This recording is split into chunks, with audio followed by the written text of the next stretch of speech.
Hey everybody, welcome back to the channel. It's Julie here, and today I want to introduce the first video in a series of videos that Crystal and I are going to be doing every Sunday in the month of February. I'm really excited for this series, and I hope you are excited to come along and learn some history with us. February is Black History Month. Crystal and I both love history, and even though we don't live in the same town, we are very excited to learn some local Black history and bring it to this channel and share it here with you. Today I am visiting the Evergreen Cemetery in CASSELBERRY, Florida, which is about half an hour away from where I live. I looked this cemetery up online and learned all that I could about it. I've put together a script which I will record as a voiceover and put down on top of footage of me visiting different graves here. But I really am excited to share this with you, share the history of it. I bought these beautiful flowers, and I thought we could go lay them on some of the graves that look like they need a little extra love. I am here because of the history that unfolded before me. It is always important to me to learn about where I live, the history of what created the places that I live and the places that I enjoy. And I also like to try to give back by not only learning, but also sharing with the internet things that I've learned and trying to spruce the world up and make it a more beautiful place in any little way that I can.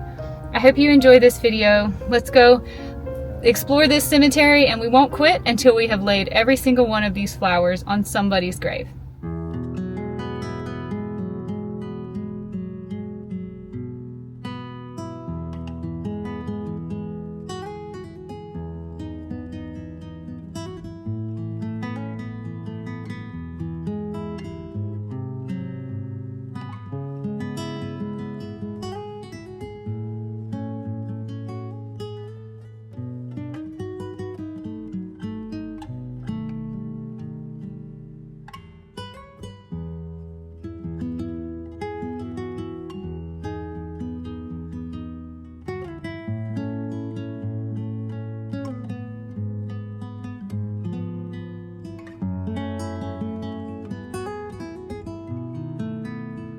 Evergreen Cemetery, located in the present-day town of CASSELBERRY in Seminole County, Florida, is a historically African-American burial ground established in the late 19th century. The cemetery was founded in 1890 during an era of racial segregation in the American South, when African Americans were legally and socially excluded from burial in white cemeteries. Its creation reflects the broader historical reality that Black communities were required to establish and maintain their own burial spaces during this period. The land on which Evergreen Cemetery sits was donated in 1890 by Laura and William Browner, who provided approximately 16 acres for the express purpose of creating a burial ground for the local Black community. At the time, the surrounding area was rural, and the cemetery served residents of what would later become CASSELBERRY and nearby communities in Seminole County. The donation and founding of the cemetery are documented in the cemetery's official historical records and local historical marker documentation. From its establishment, Evergreen Cemetery functioned as a community-managed burial ground. Early oversight was provided by a group of trustees drawn from the local Black population. Documented trustees associated with the cemetery's early administration include George W. Cook, L. W. Fountain, S. E. Jones, Willie E. Merritt, William M. Jones, John W. Ford, K. G. Gray, and John Daniel Merritt. These trustees were responsible for maintaining the cemetery and ensuring its continued operation at a time when public resources for African American burial grounds were limited or non-existent. The cemetery was closely connected to the economic and social life of the surrounding Black community. Many individuals buried at Evergreen lived and worked in the nearby fern industry, which was a major source of employment in the area during the late 19th and early 20th centuries. Laborers initially worked for Gordon Barnett and later for Hibbard Castleberry, a prominent local landowner and developer whose name would eventually be associated with the town itself. Employment in the fern industry enabled some Black residents to establish small businesses, purchase property, and form stable family and church communities in the region. Historical documentation also indicates that residential structures once existed within the boundaries of this cemetery. These structures were described as shotgun houses, a common form of working-class housing in the American South, particularly within African American communities. These homes were reportedly offered rent-free to workers and were known locally as the Barnett and Castleberry quarters. The presence of housing within cemetery grounds underscores the close relationship between burial spaces and daily life in segregated Black communities, where land use was shaped by necessity and limited access to resources.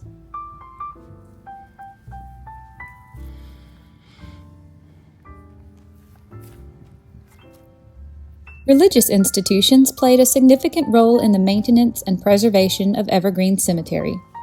5 local Black churches are documented as having contributed to the cemetery's upkeep during its early decades. These included Free Will Baptist Church, New Bethel African Methodist Episcopal Church, St. John's Missionary Baptist Church, William Chapel Missionary Baptist Church, and a sanctified congregation now known as the Church of God in Christ Love Tabernacle Church. These churches provided labor, oversight, and community support, reinforcing the cemetery's role as a shared and sacred space. Over time, the original name of Evergreen Cemetery fell out of common use. The burial ground became known by several alternative names, including Altamonte Colored Cemetery, Fern Park Cemetery, and the Altamonte and Fern Park Community Cemetery. These name changes reflected shifts in local geography and community memory rather than formal rebranding. As a result, the cemetery's original identity was gradually obscured in public records and local knowledge. In the early 21st century, efforts were made to restore the cemetery's original name and historical identity. Research conducted by local historian Alton Williams led to the rediscovery and confirmation of the name Evergreen Cemetery, which was officially reinstated in 2007. This restoration was part of a broader effort to document and preserve African American historical sites in Seminole County. During the late 20th century, Evergreen Cemetery experienced periods of neglect and was at times listed among Florida's abandoned or at-risk cemeteries. In response, organizational steps were taken to secure its future. Evergreen Cemetery was incorporated as a nonprofit organization, and by 1999 it was formally recognized as a 501c13 nonprofit cemetery organization under the IRS code. This classification is specific to nonprofit cemetery companies and reflects the cemetery's ongoing function as a burial ground rather than as a commercial enterprise. As a nonprofit organization, Evergreen Cemetery established a formal mission centered on the preservation of a historic Black cemetery in Castleberry, Florida. Preservation activities documented in nonprofit records include landscaping improvements, the installation of walking paths and benches, and construction of a pavilion intended to support visitors and commemorative activities. These efforts represent a transition from informal community maintenance to structured historic preservation.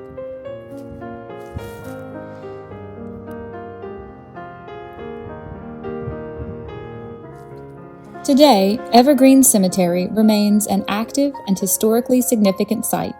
It is located at 150 South Cypress Way, Castleberry, Florida, and continues to serve as both a burial ground and a place of remembrance. The cemetery's rules and regulations specify single-level ground burials and restrict certain monument styles, reflecting both practical considerations and preservation goals. In historical terms, Evergreen Cemetery stands as a documented example of a segregated African American burial ground established in the post-Reconstruction South, sustained through community and church involvement, and later preserved through formal nonprofit organization. Its history illustrates the ways Black communities in Central Florida created and protected sacred spaces in the face of legal segregation, economic limitation, and historical erasure.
Alright, I hope you enjoyed my voiceover history lesson. I'm not quite done exploring this cemetery, but I did want to point out some of the markers that I found really interesting. Look at this. I've never seen a marker like this before. It's like glazed, has a beautiful cross, flowers, leaves, purple flowers. I am running out of my own flowers. I thought I brought plenty, and I have absolutely not. But I will say it really warms my heart to see how many of these graves do have flowers on them. Probably well over half. It is so sad when you go visit a cemetery and nobody has flowers. But this cemetery is just alive and blooming with family members who love them and remember them and honor them with flowers. And it's warm in my heart. It's making me feel so good today.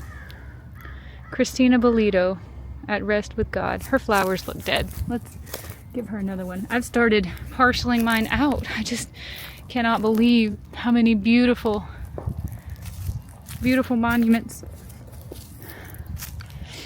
need one, but look how many gorgeous flowers.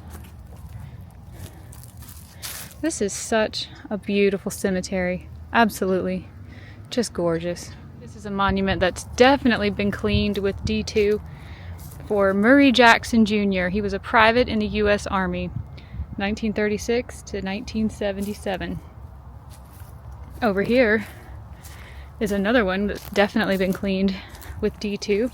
This is for Willie James McCall. He was a sergeant in the U.S. Army, 1953 to 1988. I wish I had brought more flowers. I was giving them out liberally at first, and now I've started pulling one off at a time instead of giving a whole clump, because there are so many veterans buried here, so many unknowns buried here, and it's been my honor to get to come here and explore.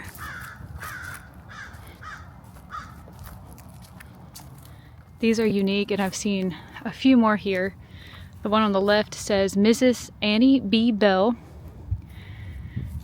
And I can't quite read. If you can tell me what that says. It might be Shelton as a last name. S-P-R... I'm not sure what the first name is. But aren't they unique? These crosses made out of cement. I try to always have a flower for a veteran if I can. This is Grover Davis Smith from Alabama. Private in the 505th Airborne Infantry. He served in Korea, and he lived from 1927 to 1971.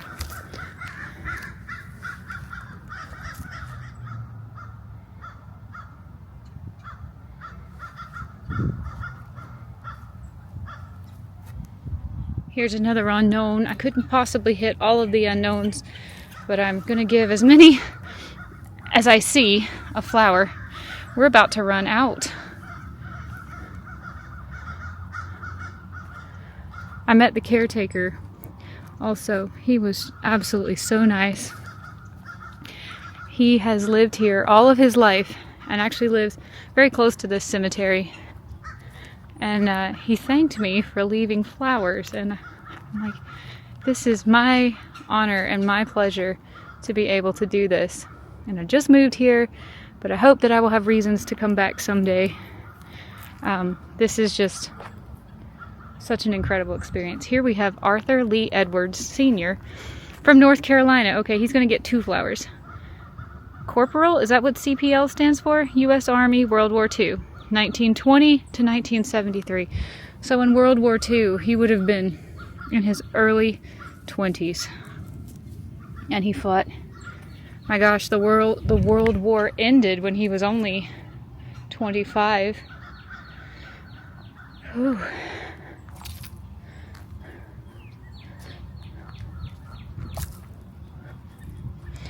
I don't know what all of that space is. I don't know if that's parking for funerals. I also don't know if those are unmarked graves.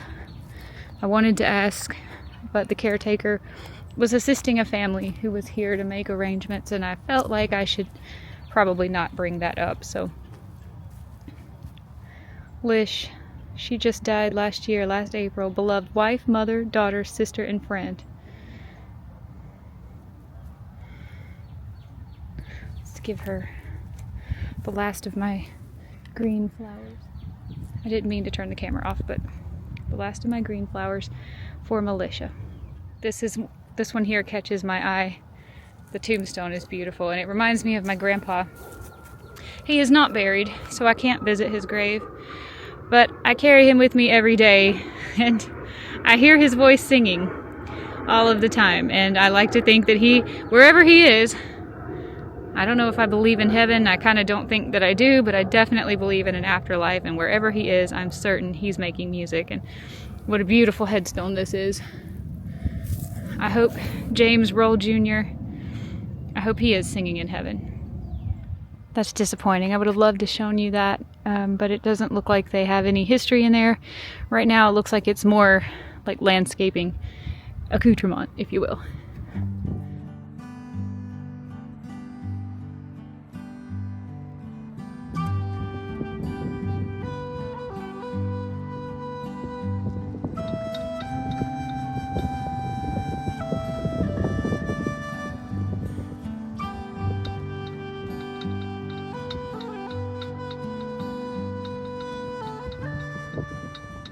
All right, everybody, that is going to wrap up my visit to the Evergreen Cemetery here in CASSELBERRY, Florida.